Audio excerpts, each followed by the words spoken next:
इसी श्रेणी में विशेष पुरस्कार में पहला पुरस्कार है असम के बजाली के पशुपालक और कृषि उद्यमी श्री जूना तमूली बर्मन जी को बहुत बहुत बधाई आपको। आपका मंच पर हृदय की गहराइयों से अभिनंदन, स्वागत। मंच पर पधारती हुई जूना तमूली बर्मन जी, कैसे चुनौतियों के बावजूद रची कामयाबी की कहानी, आइए देखते हैं।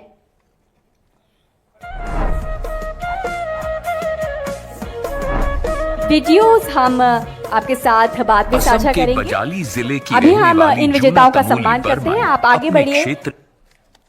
बहुत बहुत आपको इस पुरस्कार के लिए बधाई। जूना तमूली जी, आपने अपने क्षेत्र में बदलाव की जो बयार आप लेकर आई हैं और अन्य महिलाओं को भी प्रेरित किया है, उसके लिए हम सभी आपके आभारी हैं। आपने जो कदम उठाया और उस कदम से जो राह बनी है, अब उस राह पर न जाने कितने लोग चलेंगे, आगे बढ़ेंगे और प्रेरणा की कहानियां लिखेंगे।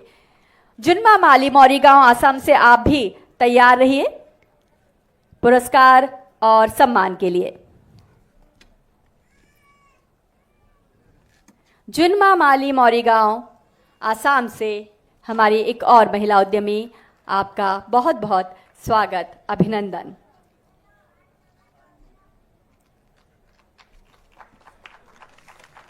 जुन्मा माली, जिन्होंने विशेष पुरस्कार हासिल किया है,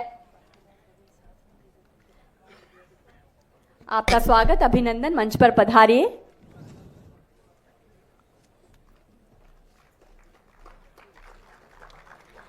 दूसरी श्रेणी उत्कृष्टम डेयरी सहकारी दुग्ध उत्पादन कंपनी डेयरी किसान संगठन के लिए हम अब इसके बाद मंच पर बुलाएंगे कामधेनु दुग्ध उत्पादक समभाय समिति लिमिटेड नित्यानंद बजाली आसाम के संस्थान को, उनकी टीम के सदस्य को शीघ्र मंच पर आए।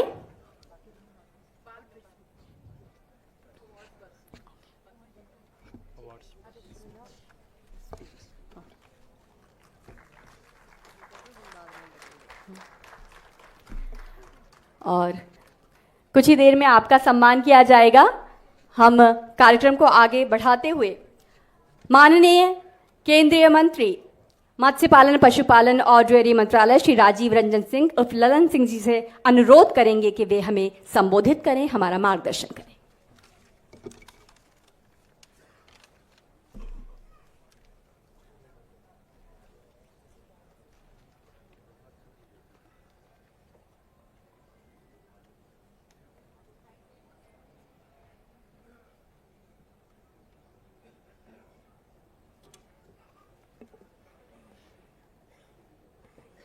माननीय राज्य मंत्री प्रोफेसर एसपी सिंह बघेल जी, माननीय राज्य मंत्री श्री जॉर्ज कुरियन साहब,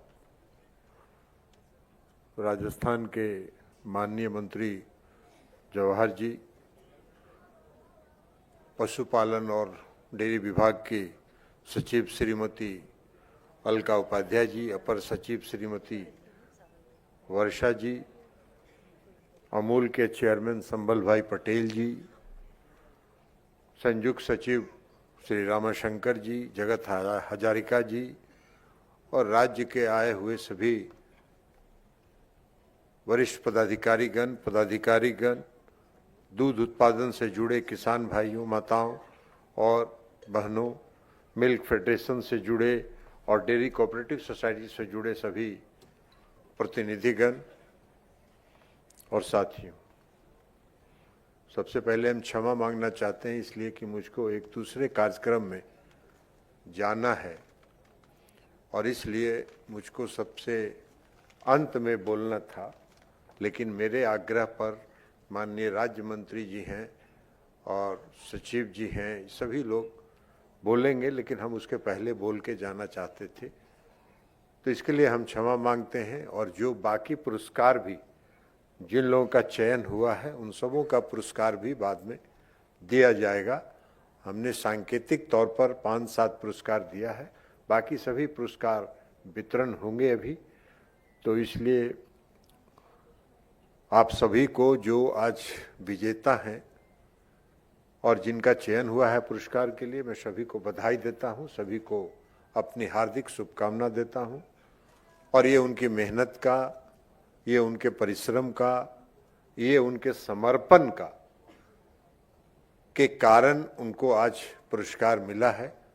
और हम आशा करते हैं कि जिस समर्पण के साथ आप दूध उत्पादन के क्षेत्र में बढ़े हैं और तेजी के साथ बढ़िए। इस पुरस्कार से आप और प्रोत्साहित होइए और जो दूसरे लोग जिनको पुरस्कार नहीं मिला वह भी पुरस्कार पाने वालों को देखकर और प्रोत्साहित हो, चाहे दूध, ताकि दूध उत्पादन की दिशा में हम और तेजी से आगे बढ़ सकें। पशुपालन देश की अर्थव्यवस्था में एक बहुत बड़ा योगदान करता है, इसलिए आप सभी पशु धन के साथ जुड़े हुए प्रतिनिधि हैं। पशुपालन देश की अर्थव्यवस्था में बहुत योगदान करता है। उत्पादन के माध्यम से अर्थव्यवस्था में भी बहुत महत्वपूर्ण योगदान होता है। अगर दूध का उत्पादन होता है तो उसके कारण हमारे देश की जो अर्थव्यवस्था है उसमें भी उसका बहुत बड़ा कंट्रीब्यूशन होता है। और आपका कंट्रीब्यूशन काफी बड़ा है। दूध उत्पादन से जुड़े इस देश में लगभग 10 करोड़ से ज्यादा लोग जुड़े हुए हैं और उसमें अधिकांश महिलाएं हैं। अब आप सोचिए कि आदरणीय प्रधानमंत्री नरेंद्र मोदी जी ने अगर यह संकल्प लिया है कि 2029 में हम इस देश को विश्व में तीसरे नंबर पर अर्थव्यवस्था पर स्थापित करेंगे, तो उसमें आपका कितना बड़ा योगदान होगा। जो पशुधन के साथ पशुपालक जो हैं उनका कितना बड़ा योगदान होगा। तो इसलिए आज के दिन हम आपसे यह आग्रह करेंगे कि आप जिस तेजी के साथ इस काम को कर रहे हैं उसको और आगे बढ़ाइए। अब पशुधन और पशु दूध उत्पादन जो है सिर्फ आपके अर्थव्यवस्था में नहीं करता है, बल्कि भोजन, आपका आमदनी, आपको रोजगार पैदा करता है। कई लोग उस रोजगार के साथ जुड़ते हैं, तो रोजगार सृजन में भी एक महत्वपूर्ण योगदान इसका होता है। सतत विकास का जो यूनाइटेड नेशन का सतत विकास का जो लक्ष्य था, जिस पर भारत ने अपनी सहमति दी है, उस सतत विकास में भी दूध उत्पादन का बहुत बड़ा योगदान होता है। भूख से, कुपोषण से मुक्ति मिलती है। असमानता पर, जो समाज में असमानता है, बराबरी लाने का, उसमें हमको काबू करने में बहुत सफलता मिलती है। और आज का दिन जो हम मनाते हैं वो मनाते हैं, जैसे बताया गया प्रारंभ में ही, कि जॉर्ज कुरियन साहब की जयंती आज है। और जॉर्ज कुरियन साहब की जयंती के दिन हम इस दिवस को मनाते हैं। जॉर्ज कुरियन साहब ने गुजरात में और अमूल को स्थापित करने में बहुत बड़ा योगदान किया है। और पूरे कोऑपरेटिव मिल्क फेडरेशन और डेयरी डेवलपमेंट की दिशा में जो जॉर्ज कुरियन साहब का जो योगदान है, वो योगदान आने वाले इतिहास में, आने वाले समय में उनका नाम स्वर्ण अक्षरों में लिखा जाएगा। ये आपको हम बताना चाहते हैं।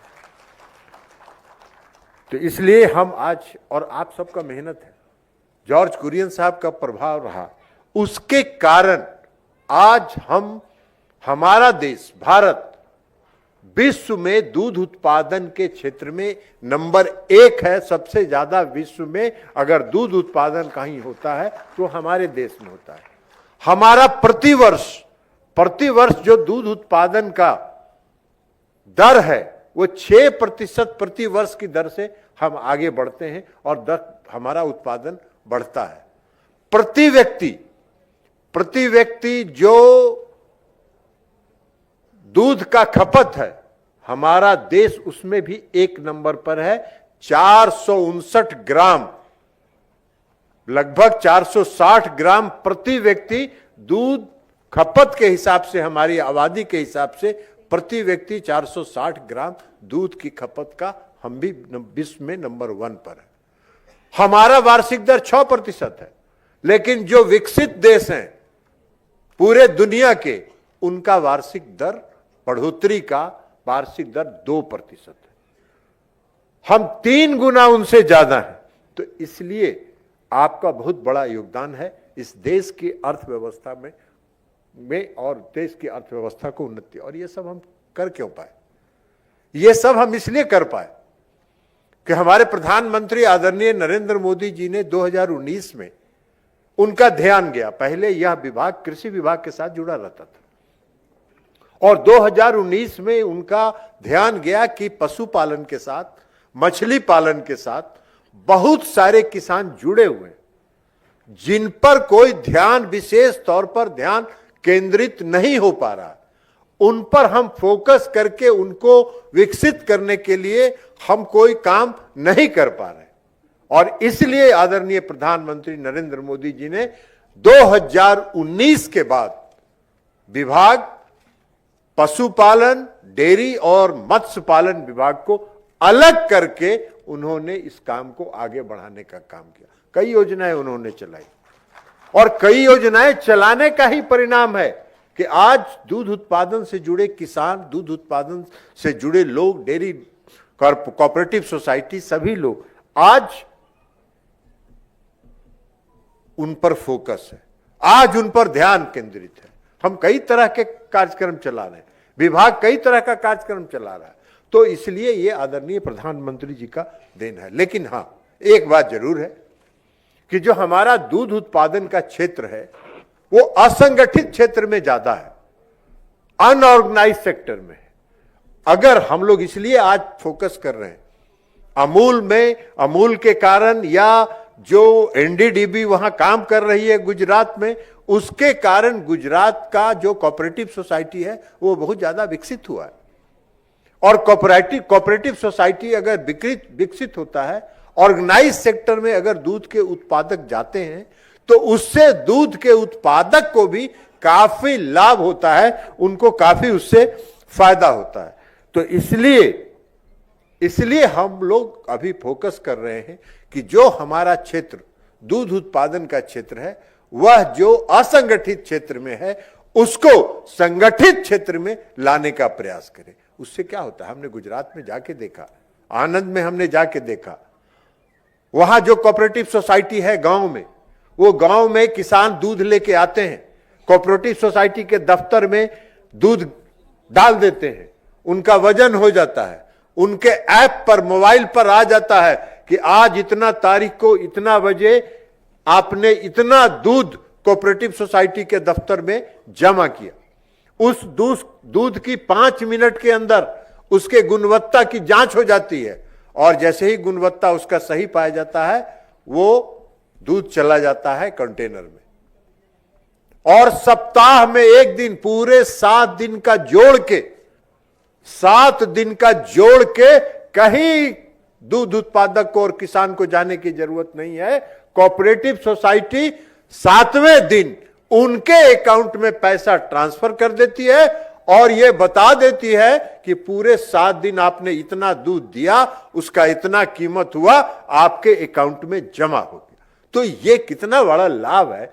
कोई दूध के जो किसान हैं उनको कहीं बाजार खोजने की जरूरत नहीं है, कोऑपरेटिव सोसाइटी के माध्यम से उसका वो लाभ उठाते हैं। तो इसलिए हम लोग का ये फोकस है कि दूध के उत्पादन, अभी क्या होता है, अभी आप दूध उत्पादन करते हैं और दूध उत्पादन करते हैं, कोई दूधिया आएगा, दूध आपके यहां से उठा के ले जाएगा, आपको देगा 12 रुपए किलो दूध और वो बेचेगा बाजार में 18 रुपए किलो दूध, 19 रुपए किलो दूध, 20 रुपए किलो दूध। तो इस तरह से बिचौलिया जो है वो समाप्त हो जाएगा और डायरेक्ट दूध उत्पादन से जुड़े जो किसान हैं वो किसान लाभान्वित होंगे, उनका गुणवत्ता भी सही होगा, उनको उनकी आय भी बढ़ेगी और उनको कहीं दौड़ना नहीं पड़ेगा। तो इसलिए ये सारा काम ऑर्गेनाइज सेक्टर में आने के कारण संभव हो पाएगा और हम लोग इसलिए फोकस कर रहे हैं कि दूध के उत्पादन को संगठित क्षेत्र में लाया जाए। अब इसमें डेयरी विकास का भी महत्वपूर्ण योगदान रहा है। नस्ल सुधार की बात, अभी हमने कई लोगों को पुरस्कृत करने का काम किया। अगर सेक्स सॉर्टेड सीमेन का इस्तेमाल अगर आप करेंगे तो आपकी 90%, कितना है वर्षा जी, 90%, 90% अगर 6 सॉर्टेड सीमेंट का इस्तेमाल करेंगी तो 90% बछड़ियां पैदा होंगी, और बछड़ियां जब पैदा होंगी तो आपका जो डेयरी विकास है वो आगे बढ़ेगा, आपका दूध उत्पादन आगे बढ़ेगा। लेकिन हमारा देश में अभी नस्ल सुधार की दिशा में और जो हम इस टेक्नोलॉजी का इस्तेमाल कर रहे हैं वो संख्या बहुत कम है। अभी कई लोगों को पुरस्कृत किया गया और इसके कारण और भी आगे बढ़ेगा। आज की तारीख में हम 35% नस्ल सुधार का जो एक AI टेक्नोलॉजी है उसका इस्तेमाल 35% लोग करते हैं। लेकिन जो विकसित देश हैं दुनिया में वो 100% करते हैं। हमारा लक्ष्य है, हम इस काम को लेके आगे बढ़ रहे हैं कि 6 सॉर्टेड सीमेंट का उपयोग और नस्ल सुधार की दिशा में जो काम है उसको हम 35% से लेके कम से कम हम उसको 70% तक उसको पहुंचाएं, ताकि हमारे नस्ल सुधार का काम आगे हो सकेगा। तो इसलिए ये सब काम अभी किया जाना हम लोग। और इस 6 सॉर्टेड सीमेंट का लॉन्चिंग आदरणीय प्रधानमंत्री जी ने, नरेंद्र मोदी जी ने 11/9/2019 को जब उन्होंने विभाग अलग किया, उसी समय उन्होंने मथुरा से AI टेक्नोलॉजी को लॉन्च करने का काम किया। तो आज हम 35% पर पहुंचे हैं, इसको 70% पर ले जाने का हमारा लक्ष्य है।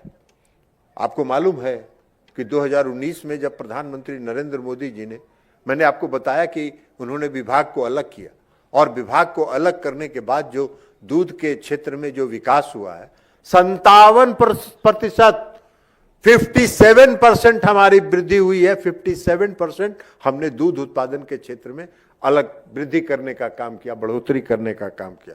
और उसी तरह हमारा उत्पादकता जो प्रोडक्टिविटी है उसमें भी 27% का लगभग ग्रोथ है। हम पशु डाटा बेस भी तैयार कर रहे हैं। पशु डाटा बेस तैयार करने से हमको ये सूचना, और सीधे पशु पालन से जुड़े किसान जो हैं उनसे सीधे हम सेवा और जो भी कोई सूचना होगा, टेक्नोलॉजी का विस्तार होगा और जो होगा वो सीधे हम उनके घर तक उसको पहुंचाने का काम करेंगे। विश्व में, पूरे दुनिया में कोई देश डेटाबेस पर काम नहीं कर रहा है, लेकिन हमारा देश डेटाबेस हमने तैयार किया है और उस पर हम लोग काम कर रहे हैं। अब एक और समस्या है, हम दूध का उत्पादन तो पूरी दुनिया में 1 नंबर पर है, हम दूध के उत्पादन, हमारी क्षमता विश्व में 1 नंबर पर है, लेकिन हम दूध को निर्यात नहीं कर पा रहे, हम एक्सपोर्ट नहीं कर पा रहे। उसका कारण है कि हमारे देश में एक FMD, foot and mouth disease, हमारे जानवरों में है, और उसके वैक्सीनेशन के लिए भी हम लोग काम कर रहे हैं। और हम लोग सफलता, हम लोग का लक्ष्य है कि 2025 तक हम FMD को नियंत्रित करें और 2030 तक हमारा देश FMD मुक्त देश बने। इस लक्ष्य पर हम लोग काम कर रहे हैं। और जिस दिन FMD मुक्त हमारा देश बनेगा उस दिन हमारे दूध के का और दूध के उत्पादकता का, उत्पादन का जो डेयरी प्रोडक्ट्स हैं उसका हम एक्सपोर्ट कर पाएंगे। इससे हम इस सुविधा का हम इस्तेमाल करके कर सकते हैं। अब जो 10 करोड़ हमने बताया पहले कि 10 करोड़ पशुपालक हैं और पशु किसान हैं जो पशुधन के साथ जुड़े हुए हैं, उसमें अधिकांश महिलाएं हैं। और जो हमने FMD, ब्रुसेलोसिस के लिए और FMD के लिए जो वैक्सीनेशन है, PPR के लिए वैक्सीनेशन है, स्वाइन फ्लू इन्फ्लुएंजा के लिए वैक्सीनेशन है, ये सारा वैक्सीनेशन भारत सरकार मुफ्त दे रही है। तो इसलिए हम आपसे भी आग्रह करेंगे कि इसको व्यापक तौर पर इसका प्रचार करें और इसका उपयोग लोग करें। हम आयुष मंत्रालय के साथ पशु रोगों के लिए जड़ी बूटी के आधार पर, जड़ी बूटी से कैसे उनके बीमारियों के लिए, उनका इलाज के लिए और उसके लिए दवाएं कैसे निर्मित हो, इसके लिए भी हम आयुष मंत्रालय से भी के साथ समन्वय के साथ काम कर रहे हैं। तो इसलिए हम आज इस अवसर पर आपसे आग्रह करेंगे कि नस्ल सुधार की दिशा में, वैक्सीनेशन की दिशा में डाटा बेस का इस्तेमाल करिए और ज्यादा से ज्यादा दूध उत्पादन को बढ़िए। ऑर्गेनाइज सेक्टर में जिस गांव में संगठित क्षेत्र नहीं है, कोऑपरेटिव सोसाइटी नहीं बने हैं, वहां गांव के लोग बैठिए और गांव के लोग बैठ के कोऑपरेटिव सोसाइटीज बनाइए और उस कोऑपरेटिव सोसाइटीज के माध्यम से दूध के उत्पादन को आगे बढ़ाइए। और इसलिए इस अवसर पर यही अपील करते हुए फिर से हम सभी विजेता जिनको पुरस्कार आज मिला है उनको बधाई देते हुए हम अपनी बात समाप्त करते हैं। बहुत बहुत धन्यवाद। बहुत बहुत धन्यवाद मंत्री महोदय आपका। मंत्री जी के पास थोड़ा सा समय इस वक्त कम है, अपरिहार्य कार्यों से उन्हें शीघ्र इस कार्यक्रम